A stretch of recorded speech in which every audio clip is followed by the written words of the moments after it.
नमस्कार, मैं ज्योति श्रीवास्तव। आप देख रहे हैं सी न्यूज भारत।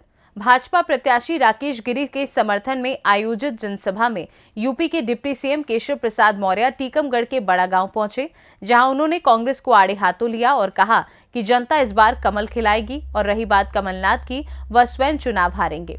साथ ही उन्होंने प्रियंका गांधी के लिए कहा कि वह लिखे लिखाए भाषण बोलती हैं। उन्होंने कहा जनता विकास कार्यों और योजनाओं से मिलने वाले लाभ को लेकर इस बार फिर भाजपा को चुनेगी।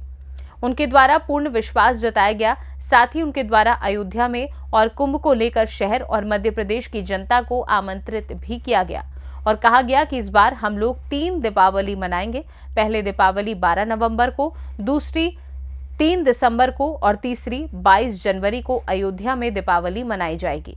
इसमें सभी को आमंत्रित भी किया गया है। वहीं साथ ही डिप्टी सीएम ने भाजपा प्रत्याशी राकेश गिरी को टीकमगढ़ विधानसभा से बड़े अंतराल से विजयी बनाने के लिए जनता से अपील भी की।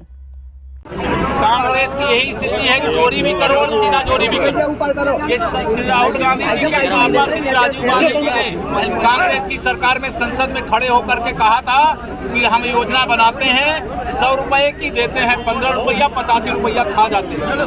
जो कांग्रेस पार्टी है, जो कांग्रेस पार्टी भ्रष्टाचार की अम्मा है, उसको भ्रष्टाचार पे बात करने की कोई उनको नैतिक अधिकार नहीं है। कांग्रेस ने मुंगेरी लाल का हसीन सपना देखा था मध्य प्रदेश में, वो सपना नींद खुलते उनका गायब हो गया। आज मध्य प्रदेश में भी, राजस्थान में भी, छत्तीसगढ़ में भी कमल का फूल खिल रहा है। भाजपा की सरकार बन रही है और टीकमगढ़ से हमारे राकेश गिरी जी यहाँ भारी मतों से विजयी हो रहे हैं। कांग्रेस का भविष्य अंधकार में है, न कांग्रेस का कोई वर्तमान है, न कांग्रेस का कोई भविष्य। सर कैसा रिस्पॉन्स मिल रहा है? जबरदस्त रिस्पॉन्स। यह स्पष्ट दिखाई दे रहा है कि जब धनतेरस के त्योहार के दिन सभा स्थल का कोई हिस्सा 1 इंच खाली नहीं है, तो यह संदेश है कि कमल के फूल से ईवीएम मशीन में भी जगह खाली नहीं बचेगी। यही संदेश है। सर, अरविंद केजरीवाल ने चित्रकूट में विधानसभा के दौरान कहा, कहते हैं कि किसानों के लिए पैसा नहीं है, 16,000 करोड़ के 2 प्लान खरीदे हैं, ये पैसा कहाँ से आया है? वो लिखा हुआ भाषण पढ़ती हैं, सोशल मीडिया में बहुत सारा कुछ चलता है, चाहे राहुल गांधी जी हों, चाहे सोनिया गांधी जी हों, चाहे प्रियंका वाड्रा जी, और उनको ये पता ही नहीं किसानों के लिए 12,000 सम्मान निधि के रूप में जा रहा है। और उनको ये पता ही नहीं हर खेत तक सिंचाई का पानी पहुंच रहा है। उनको ये पता ही नहीं हर गरीब को दोनों समय भोजन की कमी ना हो, प्रधानमंत्री गरीब कल्याण अन्न योजना का राशन मिल रहा है।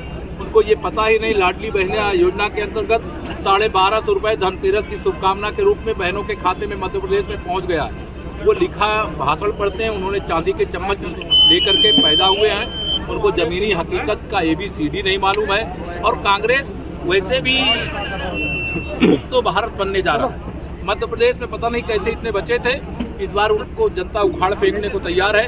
उत्तर प्रदेश में 403 विधायक में से केवल कांग्रेस के 2 विधायक हैं, 80 सांसद में से केवल 1 सांसद हैं।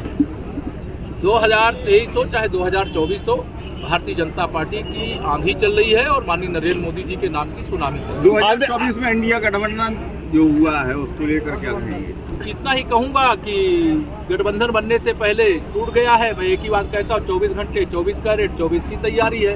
एक हमारा मोदी अपना इस ठगबंधन पर भारी। अरविंद केजरीवाल का आरोप है कि भारतीय जनता पार्टी केजरीवाल को मध्य प्रदेश। टीकमगढ़ से सी न्यूज संवाददाता राजेंद्र श्रीवास्तव की रिपोर्ट। जाहिर है एमपी में विधानसभा चुनाव होने में अब बस कुछ ही दिनों का समय बचा है। ऐसे में भाजपा हो या कांग्रेस, सभी पार्टियां वोटरों को लुभाने का एक भी मौका नहीं छोड़ रही हैं। यही कारण है कि पार्टी के बड़े नेता स्वयं आकर प्रत्याशी के लिए रैली करके जनता से वोट की अपील कर रहे हैं। खैर, उनका ये पैंतरा कितना कारगर साबित होता है, ये तो आने वाले चुनावी नतीजे ही बताएंगे। फिलहाल इस खास रिपोर्ट में बस इतना ही। देश दुनिया की बाकी खबरों को जानने के लिए आप देखते रहिए सी न्यूज भारत।